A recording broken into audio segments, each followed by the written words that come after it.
এই যে আমরা সবাই বলি রবিবার মানেই ছুটির দিন, এটা কতটা সত্যি? আজকে রবিবার, ছুটির দিন, ছুটির সকাল, আর এখন বাজে রাইট সকাল 10টা। আর আমি ঘুম থেকে উঠেছি সেই কোন সকালে। ঘুম থেকে উঠে এই সকাল 10টার মধ্যে কি কি কাজ গুছিয়েছি, চলুন আপনাদেরকে আগে এক ঝলক দেখিয়ে নিই, তারপর বাদবাকি কথাবার্তা হচ্ছে। ছুটির সকাল মানে একটু দেরি করে ঘুম থেকে ওঠা, তবে সেটা আজকে আর হয়নি। ঘুম থেকে উঠে সামান্য একটু এডিটিং বাকি ছিল, সেটা কমপ্লিট করে এই যে তোষকটা তুলে ভাদ্রে রোদ খাওয়াতে রৌদ্র দিয়ে দিয়েছি। আর পাশাপাশি বালিশগুলো তো মাঝে মাঝে রৌদ্র দিই। তারপরে দেখুন গুচ্ছের কাচাকুচি করা হয়েছে, পুরো গুচ্ছের। 3টে বিছানার চাদর, এছাড়া আরও অনেক কাচাকুচি আছে। তবে 3টে বিছানার চাদর আর বালিশের ওয়ারগুলো গরম জলে ভিজিয়েই আজকে কেচেছি। কালকে রাত্রে ভিজিয়ে রেখেছিলাম, সকাল সকাল ঘুম থেকে উঠে আগে কেচে দিয়েছি, তাহলে তাড়াতাড়ি শুকিয়ে যাবে। এছাড়া মায়ের শাড়ি, এই যে আর একটা বিছানার চাদর, দুষ্টুর কিছু জামা, আমার কুর্তি, মামামের জামা কাপড়, ও বাবা সব মিলিয়ে কত কাচাকুচি। এছাড়াও আরও একটা গুরুত্বপূর্ণ কাজ করেছি, যেটা কদিন ধরে করব ভাবছিলাম। এই যে গাছগুলোকে একটু টেক কেয়ার করেছি, মানে এই জায়গাটা পুরো হজবরল হয়ে গেছিল, সেটা গুছিয়ে নিয়েছি। জায়গাটা মুছে গাছগুলোকে একটু ঠিকঠাক করে কাটাকুটি করেছি। তারপরে গাছের গোড়ায় একটু জল দিয়েছি। এবার দেখতে সুন্দর লাগছে, তাই না? তবে কতক্ষণ যে থাকবে কে জানি, কারণ আমার 2 মেয়ে তো আমার থেকে বেশি কাজের, বুঝতে পারছেন? আর এই গাছটা এখানেই আছে, ভাবছি এই গাছটা একটু কিছু করতে হবে, দেখি পরে ফ্রি টাইমে করব।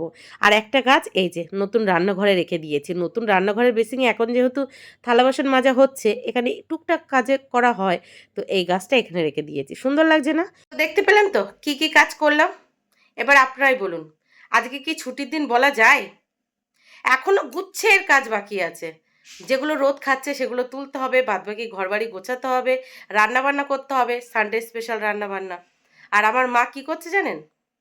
আমার মা করছে বালিশের খোলের ভিতরে তুলো ঢোকাচ্ছে। আর আমার কয়েকটা বালিশ একটু এলোমেলো হয়ে গেছিলো, সেগুলো সকাল সকাল আমার অবস্থা দেখুন। আর কালকে ডাক্তারের কাছে গেছিলাম, কালকে কোনো ব্লগ শ্যুট করিনি, কালকে রাত্রে ডাক্তারের কাছে গেছিলাম, কালকে প্রচণ্ড শরীর খারাপ ছিল, ডাক্তারের কাছে গেছি। আপনাদেরকে বলছি কি বলেছে ডাক্তার, প্রেসক্রিপশনও দেখিয়ে দেবো। ডাক্তার বলেছে আমার প্রেশার লো, মানে আমিও বাড়ি কালকে চেক করেছিলাম, যে প্রেশার মেশিনটা মাকে গিফট করেছি তাতেও লো ছিল। ডাক্তারও দেখলো 100/60, মানে আমার প্রেশার। আর আমার গায়ে রক্ত কম, প্রচণ্ড রক্ত কম, আর যার জন্য কিছু টেস্টও লিখে দিয়েছে। গায়ে রক্ত কম, খাওয়া দাওয়া করতে হবে, আর সেই জন্যই আমি নাকি ফুলে যাচ্ছি, গায়ে রক্ত কম দেখে। তো যাই হোক, এখন রান্নাঘরে চা বসিয়েছি, আগে চাটা খাবো, তারপর ধীরে সুস্থে বাদবাকি কাজবাজগুলো গোছাবো। সকালে উঠেই আমি যেহেতু কাচাকুচির দিকে গেছিলাম, ততক্ষণে মিস্টার প্রতিদেব এই যে কাবলি ছোলার ঘুগনি রান্না করেছে। কারণ জামাইয়ের হাতে এই কাবলি ছোলার ঘুগনি খেতে আমার মা খুব পছন্দ করে। আর এখানে যে বিছানার চাদরটা মেলে দিয়েছিলাম, যে বিছানার চাদর দুটো আর কি, সে দুটো মা বাইরে মেলে দিয়েছে। তারপর এই যে এখানে মামামের দুটো বড় বড় টেডি এদিক ওদিকে গড়াগড়ি খাচ্ছিল, যেহেতু ছিঁড়ে গেছে, তো সেই টেডির ভিতরে তুলোটা বার করে মা 3-4টে বালিশ রেডি করে দিচ্ছে। তো যাই হোক, এই যে রান্নাঘরে গিয়ে 5 জনের জন্য 5 কাপ লিকার চা বানিয়ে নিয়েছি। মাকে ডেকে নিয়ে এসেছে, আমি বললাম আগে চলো চাটা খাবে, তারপর বাদবাকি যা করবে দেখা যাবে। তো চা খেয়ে মা আবার চলে গেছে ওই তুলোর কাজে, আর আমি বসে পড়েছি ময়দা মাখতে। মিস্টার প্রতিদেব ঘুগনি রান্না করেছে, ঘুগনির সাথে একটু লুচি না বানালে হবে।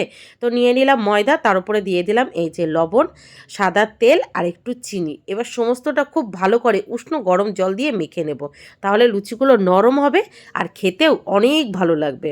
তো এই যে চলুন, আগে ময়াম দিয়ে নিয়েছি, তারপরে উষ্ণ গরম জল দিয়ে মেখে নিচ্ছি। আর একদিকে দুষ্টু আর দুষ্টুর ভাই আর দুষ্টুর মামুনি কি করছে জানেন? চলুন আপনাদেরকে দেখাচ্ছি, দেখুন আপনারাও। খাবে বাবা, তুমি লুচি খাবে? খাবে লুচি? লুচি খাবে রিদ্ধিমান?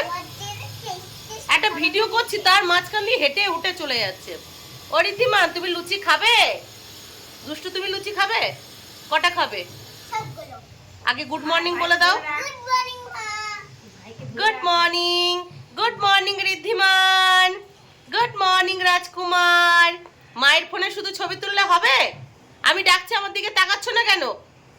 পচা ছেলে, ওই দেখো সেই ঘুরে ফিরে নজর তোমার দিকে, দেখেছো? কি হয়েছে? বৌমনি বকেছে, বল মাকে বৌমনি বকেছে। দেখ কি সুন্দর বসেছে।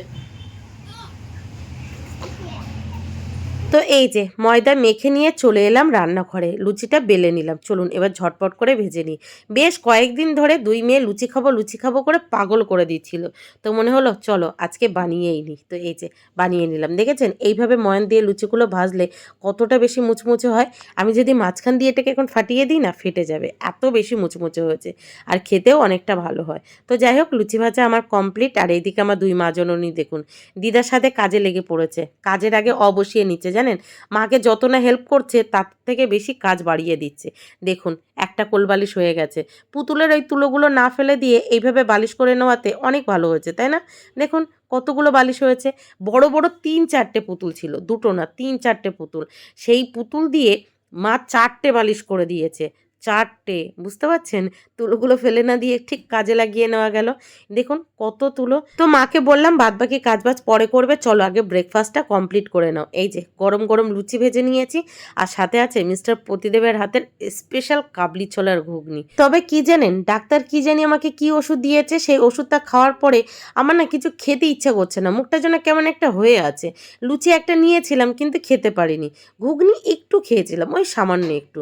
তো এই যে দুই মেয়ে, মা আর মিস্টার প্রতিদেবকে দিয়ে দিলাম। তারপরে আমি আর বাটিতে নিইনি, ওই একটা লুচি শুধুই খেয়ে নিয়েছিলাম, কারণ খেতে একদমই ইচ্ছা করছিল না। আর আজকে মায়ের কাজ হলো ওই সমস্ত পুতুলগুলো ভেঙে বালিশগুলো রেডি করা। তো আমি একটু চলে এলাম। এই যে দেখুন মা দুই মেয়ে, পাশাপাশি রুদ্রও কাজে লেগে পড়েছে। দেখেছেন মায়ের কত হেল্পিং হ্যান্ড। এবার আপনারাই বলুন, আজকে কি ছুটির দিন বলা যায়? সেই থেকে কাজ করে যাচ্ছি, আপনাদের সামনে বসে যে কিছুক্ষণ গল্প করব বা কিছু কথা শেয়ার করব সেটাও করতে পারছি না। তো কালকে যে ডক্টর দেখাতে গেছিলাম তার মেডিসিন এখানে, এখনো ব্লাড টেস্ট হয়নি, তাতে এখানে এত মেডিসিন দিয়েছে। এখন মিস্টার প্রতিদেব এনে দিল, এগুলো খেতে হবে ইমিডিয়েটলি। এর ভিতরে একটা মেডিসিন আছে যাতে রক্ত তাড়াতাড়ি বাড়ে আর কি, না হলে একটু রিস্কের ব্যাপার আছে। চোখ মুখগুলো দেখেছেন ফ্যাকাশে হয়ে যাচ্ছে। তো আমার একটা কথা না একটু অবিশ্বাস্য লেগেছে, সেটা কি জানেন? আমার গায়ে যদি রক্ত না থাকে তাহলে আমি এতটা ফুলে যাচ্ছি কেন, মানে মোটাও হয়ে যাচ্ছি কেন? এটা আমি ডাক্তারকেও কাল জিজ্ঞাসা করছি, তো করেছি আর কি। তো ডাক্তার সেখানে বলেছে গায়ে রক্ত না থাকলেও নাকি শরীর ফুলে যায়। এটা সত্যি আমার জানা ছিল না, জানলাম। আপনাদের কারো যদি জানা থাকে তো বলবেন। তো তো সকালের পর্ব শেষ। এদিকে এই যে তোষকটা রোদ্রে দিয়েছিলাম সেটা তুলে এনেও খাটের ওপরে পেতে দিয়েছি। এখন দুপুরের রান্নাবান্নায় যাব, মানে সানডে স্পেশাল দুপুরের রান্নাবান্নায় যাব। ভাবছি চিলি চিকেন আর ফ্রায়েড রাইস রান্না করব। তো সেই সমস্ত রান্নাবান্নায় যাব। আর এখন দুপুর 12টা বেজে গেছে। তো সকাল থেকে 1 সেকেন্ড এখনও বসিনি, ওই খাওয়ার টাইমটুকু বসেছি। তো এখন ঝটপট করে দুপুরে রান্নাবান্নাগুলো কমপ্লিট করে নেব। তারপর আবার দুটোর ডান্স ক্লাস আছে, জানি না দুটোর মধ্যে করে উঠতে পারবো কিনা। মানে কাজবাজ করছি তো মাথা টলছে, মানে টলছে মাথা। কি বলবো, মা আবার বলছে চলে যাবে, কারণ ভাই বিশ্বকর্মা পুজো করবে, বাড়ি একটু কাজবাজ থাকে, গোছানোর ব্যাপার থাকে, আর তার উপরে বাবার শরীরটা ভালো না। সেই জন্য মা বলছে কালকে বা পরশুদিন চলে যাবে, আবার আসবে। কিন্তু মা ছিল বলে এ কটা দিন খুব ভালোই মজাই ছিলাম। তোষকটা কি অবস্থা করেছে দুষ্টু, রৌদ্র দিয়েছি, পেতে দিয়েছি। বিছানার চাদরটা এখন পাতবো না, ওই দুপুরে খাওয়া দাওয়ার পর নিরিবিলি তখন পেতে দেবো। তো যাই হোক চলুন, আর ভাট বকবো না, ওষুধটা খেয়ে নিয়েছি। এবার ঝটপট করে রান্নাবান্না করে নেবো। প্রেশার আমার 100/60, 100/60, অনেকটাই লো না? টিপটা দেখুন বেঁকে গেছে। আর সকাল সকাল ওই কাচাকুচির কাজ করেছি। তো তো মা ওখানে যখন ওই তুলোর কাজ করবে, মা বললো বিছানার চাদরগুলো বাইরে মেলে দে, আমি ওখানটায় বসে কাজ করি। তো বিছানার চাদরগুলো সব বাইরে মেলে দিয়েছিলাম, সেগুলোও শুকিয়ে গেছে। যা রোদ দিচ্ছে, মাথা ফাটা রোদ পুরো। তো এই যে চলে এলাম রান্নাঘরে, দেখুন জল বসিয়ে গেছিলাম, জলটা পুরো ফুটে গেছে। তো তার ভিতরে দিয়ে দিলাম স্বাদ অনুসারে লবণ, কয়েকটা তেজপাতা, আর সাথে সাথে দিয়ে দিলাম গোটা গরম মশলা, গোটা জিরে, মানে শাহি জিরে, আর ওই কী সমস্ত জিনিসপত্র আছে এই যে সমস্তটাই দিয়ে দিলাম এই যে জলের মধ্যে। এবার দিয়ে দেবো একটু সাদা তেল। এখানে আমি কিন্তু ঘি ইউজ করি না, মানে ফ্রায়েড রাইসের জন্য জল বসাচ্ছি, আপনারা চাইলে এখানে ঘি দিতে পারেন, আমি কিন্তু ঘি দিই না, সাদা তেলই দিই, কারণ ইদানিং আমি একটু কিপটে হয়ে গেছি, আপনারা যে খুশি বলতে পারেন। আরেকদিকে চালটা ধুয়ে একটু ভিজিয়ে রেখেছিলাম, এবার চালটাও এখানে দিয়ে দেব। তবে তার আগে আপনারা বলুন তো, আপনারা কে কে আছেন যে ফ্রায়েড রাইস খেতে ভালোবাসেন, আর কে কে আছেন বিরিয়ানি খেতে ভালোবাসেন? যে যেটা খেতে ভালোবাসেন সেটাই এখানে কমেন্ট করে যাবেন। আমি কিন্তু বিরিয়ানি খেতে অতটা পছন্দ করি না, যতটা বেশি আমি চিলি চিকেন আর ফ্রায়েড রাইস খেতে পছন্দ করি। তো সব মিলিয়ে এই যে এদিকে চিলি চিকেনের জন্য চিকেনটাকেও ম্যারিনেট করে রেখেছিলাম, আর এদিকে রাইসটাও হয়ে গেছে। আমি কিন্তু ফ্রায়েড রাইসের মধ্যে কখনো শাহি জিরা দিই না। আজকে মিস্টার প্রতিদেব বলো তাই দিলাম। আর এইদিকে দেখুন আমার এখন কতটা কোলবালিশ আছে, এছাড়াও 4-5টা কোলবালিশ এখনও তোলা আছে, সেগুলোর ভিতরে তুলো। এখানে 3টে যেটা মানে সে যে 3টে কভার পরানো আছে ওই 3টেই তুলো, আর যে 3টে সাদা সে 3টে হলো পুতুলের তুলো আর কি। তো এই যে চিলি চিকেনটা ম্যারিনেট করে নিয়েছিলাম, এখন ভাজছি। আমি একদম মুচমুচা করে ভাজি, কেউ যদি চায় এইভাবে পকোড়া হিসেবেও খেতে পারবে। আর সেই জন্যই আমি যখন চিলি চিকেনের এই পকোড়াগুলো ভাজি, অর্ধেক চিলি চিকেন এখানেই শেষ হয়ে যায়, মানে পকোড়া খেতে খেতেই অর্ধেক প্রায় শেষ হয়ে যায়। তারপরে বাদবাকি যতটুকু থাকে সেইটুকু দিয়েই চিলি চিকেন রান্না করা হয়। আর আজকে চিলি চিকেনটা ভাবছি একটু ড্রাই ড্রাই করব। দেখুন সামান্য একটু জল দেবো যাতে চিকেনটা একটু সেদ্ধ হয়। আর চিকেনগুলো একদম পকোড়ার মতো ভেজে নিয়েছি, বেশি সেদ্ধ হওয়ারও ব্যাপার নেই। তো এই যে ড্রাই চিলি চিকেন হবে, জানি না খেতে কেমন হবে, তো যখন খাবো তখন খেয়েই বলবো কেমন হয়েছে খেতে। তো এই যে ফাইনালি আমার ড্রাই চিলি চিকেন রান্না কমপ্লিট। একটু কি ঝোলঝোল হয়েছে নাকি এটাকে ড্রাই চিলি চিকেন বলা যাবে, অবশ্যই আপনারা কমেন্ট বক্সে জানিয়ে দেবেন। তো এই যে আমার ড্রাই চিলি চিকেন, আর সাথে সাথে হচ্ছে ফ্রায়েড রাইস। ফ্রায়েড রাইসের রাইসগুলো একটু সেদ্ধ বেশি হয়ে গেছিলো, দুটো বাটিতে আলাদা আলাদা করে ডিভাইড করে রেখেছি। আর এদিকে এই যে 3জনকে দিয়ে দিয়েছি খেতে, মানে 2 মেয়ে আর মিস্টার প্রদীপকে, কারণ দুষ্টু এখন চলে যাবে ডান্স ক্লাসে, সেই জন্য দুষ্টুকে এখন দিয়ে দিলাম। আর পাশাপাশি মিস্টার প্রদীপ নিয়ে যাবে, তো মিস্টার প্রদীপকেও দিয়ে দিলাম। মামাম আর বাদ যাবে কেন, তো মামামকেও দিয়ে দিলাম। টাটা বন্ধুরা। টাটা বন্ধুরা। পাকা টমেটো লাগছে মনে হচ্ছে, লাল টমেটো লাল টমেটো। আর ওপরে ঝুটি, লাল ঝুটি কাকাতুয়া ধরেছে যে বাইনা লাই, তারপর কি চাই তার লাল ফিতে চিরুনি আর আয়না। রাইট 4টে বাজে, মানে রাইট বিকেল 4টে বাজে। উফ, আর এখন আমি চান করে উঠলাম, এই জাস্ট চান করে উঠলাম। 2 মেয়ে আর মিস্টার প্রতিদেবকে খেতে দিয়েছি, খেতে দিয়ে আবার চলে গেছি কাজে। মানে অল্প কিছু কাচাকুচি ছিল, অল্প না আরও অনেক কিছু কাচাকুচি ছিল, সেই কাচাকুচি করেছি, সেগুলো মেলেছি। তারপর দুষ্টুকে ওই ভিজে গায়ে এসে ডান্স ক্লাসের জন্য রেডি করেছি, মানে দুষ্টুর খাওয়া হলে ওকে ডান্স ক্লাসের জন্য রেডি করেছি, ওকে ছেড়েছি। তারপরে এই যে চান করে এসেছি, এখন প্রচণ্ড জোর খিদে পেয়ে গেছে। আমার নাকি শরীরটা খারাপ, প্রেশার 100/60, আর গায়ে রক্ত নেই। সেই সকাল 6টা থেকে এখন অবধি কাজ করে যাচ্ছি। চোখ মুখের অবস্থা দেখেছেন কি হয়ে গেছে। তো যাই হোক, 2 মেয়ের মিস্টার প্রতিদেবের তো খাওয়া হয়ে গেছে, দুষ্টু ডান্স ক্লাসেও চলে গেছে, এখন মাও খেতে বসে পড়েছে, এবার আমিও একটু খাবো, তারপরে কিছুক্ষণ রেস্ট নেবো, তারপরে গিয়ে বাদ বাকি কাজ বাজ গোছাবো। আর শরীর দিচ্ছে না, আর দিচ্ছে না, মানে পাচ্ছি না, মাথা ঘুরে আসছে, কি বলবো। আবার ডান সাইডে ব্যথা করছে, ডাক্তার বললো গ্যাসের ব্যথা, কিন্তু আমার তো মনে হচ্ছে না। গ্যাসের ওষুধ তো খেয়েছি আজ, তারপরেও তো ব্যথা করছে। অনেক দিন পর আজকে আমার পছন্দের রান্না হয়েছে চিলি চিকেন আর ফ্রায়েড রাইস, আমার খুব পছন্দের একটা খাবার। তো যখন থেকে রান্না কমপ্লিট হয়েছে তখন থেকে ভাবছি কখন স্নান করবো আর আমি খেতে বসবো। তো ফাইনালি এই যে খেতে বসে পড়েছি। ও বা, কি পড়েছো তুমি? হ্যাঁ কি পড়েছো তুমি? তো আবার ক্যামেরা অন করলে কোনো কথাই বলো না, চুপচাপ হা করে তাকিয়ে থাকো। কোথায় বেরু যাচ্ছ? এই যে মার সাথে কোথায় বেরু যাচ্ছ তুমি? Tata tata. পুজো শপিং নাকি? কোথায় যাচ্ছ?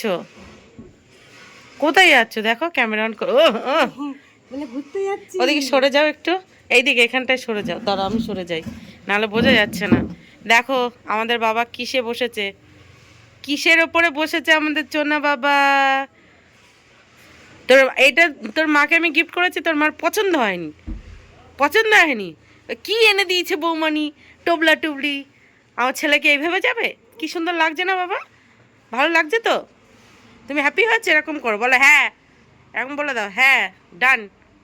আর বৌমানি আমাকে ভালো জিনিস দিয়েছে, বলো বলো।